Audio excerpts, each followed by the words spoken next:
13h Info sur Radio Trade Union Bédoport. Bonjour à tous et bienvenue, les titres. Syndicalisme d'hier à aujourd'hui, quelle avancée et défi, c'est le thème débattu hier sur l'émission Opinion. Retour sur quelques extraits dans ce journal. Les émissaires du parti Les Démocrates devant la presse, il a été question des mesures relatives à la commercialisation du soja gras. Et puis, vulgarisation de l'appellation de la pêche artisanale, le thème de la journée mondiale de la pêche. L'édition 2023 se tient à Cotonou. Oscar Centre-Mille Savoie sur la partie technique au micro, Nathalie Alotekpa. Bienvenue à tous, les détails.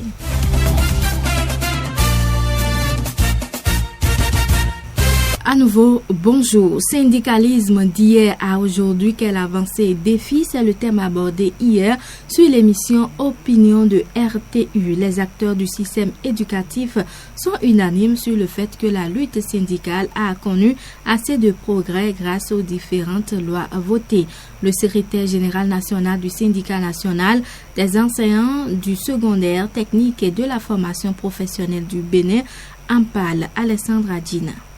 Le dialogue social est en panne. Au Bénin, il n'y a pas de dialogue social. Lorsque les textes prévoient qu'il y a au moins 2 sessions par an, 2 sessions ordinaires et des sessions extraordinaires, et que des organisations syndicales représentatives écrivent même pour demander qu'on négocie par rapport aux préoccupations des travailleurs, et le gouvernement ne réagit pas, mais c'est pas de la négociation. D'accord. Ça. Il faut reconnaître que c'est souvent le spectacle auquel on nous habitue. En septembre, on réunit les secrétaires généraux des confédérations représentatives pour parler de quoi? Les diligences effectuées dans le cadre de la rentrée. Lutter, c'est se révolter contre une situation et exploiter les armes dont on dispose pour se défendre. C'est ça la lutte. Et lorsqu'on parle de négociation, on négocie lorsqu'on est en lutte. Parce que quand il y a lutte, c'est pour revendiquer des droits. Et lorsque l'employeur vous appelle pour négocier, vous répondez parce que en matière de négociation, il y a ce qu'on appelle le principe de bonne foi. La bonne foi doit prévaloir de part et d'autre. On ne peut pas vouloir aller aux négociations et se dire déjà, ça ne donnera rien. Il faut se faire mutuellement confiance. Donc je voudrais parler de la différence entre lutter et négocier. Donc on doit lutter. Sans lutte, on n'obtient rien. Pour Valère Goubali, ingénieur en énergétique et directeur du suivi des affaires sociales de l'école de formation des personnels d'encadrement de l'éducation nationale, la lutte syndicale est plus encadrée désormais. La lutte syndicale existe bel et bien. Quand on parle de lutte syndicale, ce n'est pas équivalent à grève, marche, sit-in. La lutte syndicale, c'est aussi les négociations.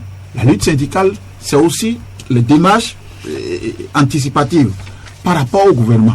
La lutte syndicale, ce n'est pas aussi des syndicalistes qui se laissent corrompre pour abandonner la vraie lutte au détriment des intérêts des travailleurs. Donc, oui, la lutte syndicale continue, mais ça a changé de forme ces derniers jours. Et aujourd'hui, les enseignants ont libéré la rue pour les véhicules pour se retrouver en classe avec les apprenants. Aujourd'hui, les médecins, les agents de santé ont libéré la rue pour les motos et les véhicules, et ils sont à l'hôpital en train de soigner nos malades. Et pendant qu'ils sont à l'hôpital, pendant qu'ils ne sont pas en grève, pendant qu'ils ne font aucun mouvement de débrayage, pendant qu'ils ne font aucun sit-in, le gouvernement décide de lui-même d'augmenter leur salaire. C'est ce que nous vivons aujourd'hui. Félix Bono, président de la coordination des parents d'élèves de Boyko, fait des doléances à l'endroit des responsables à divers niveaux. Le syndicat, n'est-ce pas, doit continuer à faire son travail comme cela se doit. Et comme je l'ai toujours dit, il n'y a pas de syndicat sans loi. Et les lois permettent, n'est-ce pas, de garde-fous, de déviance. Et chacun doit retenir que accepter être syndicaliste, n'est-ce pas, c'est accepter se sacrifier. C'est accepter, n'est-ce pas, prendre la charge de tous les travailleurs. Et donc aller faire des revendications quand besoin en est. Et ce que je dis souvent, le gouvernement attend souvent pire pour réagir. Les gouvernants qui se sont suicidés, c'est comme ça, ils attendent de pire. En principe, il doit avoir, c'est pas parce qu'il y a une loi qui limite le nombre de grèves à 10 jours par an que le gouvernement doit aller s'asseoir pour dire bon, on a eu le dessus. Il faudrait que les revendications que les travailleurs présentent soient accordées et qu'il y ait dialogue permanent. C'est ça qui est l'important. Dialogue de sincérité entre les travailleurs et les choses. Quelques extraits de votre émission Opinion d'hier. Conférence de presse du parti Les Démocrates ce dimanche au siège du parti suite aux nouvelles mesures prises par le gouvernement par rapport à la baisse de la taxe de l'exportation du soja qui passe de 40 à 30 francs pour le kilogramme. Les démocrates ont précisé que leurs doléances ont été prises en compte par le gouvernement. À cet effet, 6 points ont été exigés du gouvernement. D'autres sujets ont également été évoqués par les conférenciers. Écoutons l'extrait de la déclaration de Guy Dossou Mitokpe, secrétaire chargé à la communication du parti Les Démocrates, au micro de Sylvain Korsik-Béou à Cotonou. Le parti Les Démocrates exige la libération sans délai et sans condition des personnes incarcérées dans cette crise. La destruction immédiate des barrières faites de blocs de granit ainsi que la fermeture des tranchées creusées qui entravent la libre circulation des personnes et des biens à l'intérieur des pays et au niveau des frontières.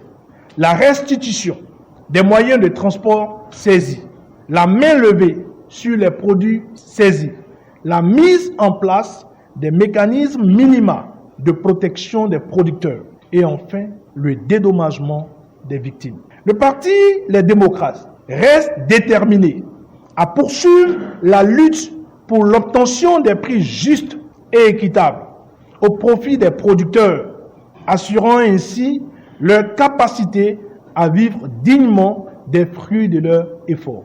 Engagé comme toujours aux côtés du peuple qui souffre le martyre depuis bientôt 8 ans, le parti Les Démocrates reste vigilant, prudent et mobilisé pour suivre la mise en œuvre effective des mesures prises et pour la levée des conditions drastiques précédemment imposées aux producteurs agricoles. À l'instant, Guy Dossou Mitokpe, responsable, secrétaire chargé à la communication du parti Les Démocrates.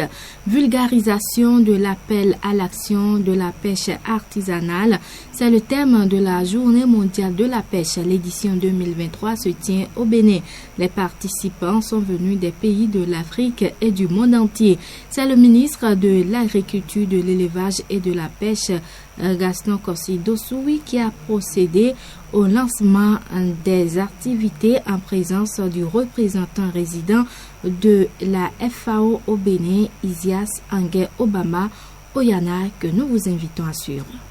En choisissant comme thème de l'édition 2023 de la Journée mondiale de la pêche la vulgarisation de l'appel à l'action de la pêche artisanale, la CAOPA poursuit sans aucun doute l'objectif de la défense des droits des communautés de pêcheurs artisans dans le cadre d'une pêche durable. Cet objectif signifie bien sûr une bonne gestion de la ressource et le respect de l'environnement. Cela veut dire aussi qu'on agit pour que le pêcheur occupe toute sa place dans la société parce qu'il exerce un métier indissociable de la vie des communautés. Les pêcheries que vous représentez sont d'une grande diversité. C'est d'ailleurs l'une de vos grandes richesses. Mais cette diversité ne doit pas occulter la similitude des problématiques qui sont les vôtres. Le rôle des pêcheurs, des pisciculteurs et des travailleurs de la pêche est essentiel. Ils sont les gardiens des ressources aquatiques pour tous. De nombreux obstacles auxquels se heurte la pêche artisanale en Afrique se retrouvent également dans d'autres régions, mais certains sont propres à l'Afrique et nécessitent des remèdes innovants au niveau local et régional. Il est essentiel d'améliorer la compréhension globale des problèmes rencontrés par les acteurs de la pêche et de l'aquaculture à petite échelle. 2024 s'annonce, je souhaite qu'elle soit une année au cours de laquelle la pêche et l'aquaculture à petite échelle bénéficieront davantage de reconnaissance et de soutien.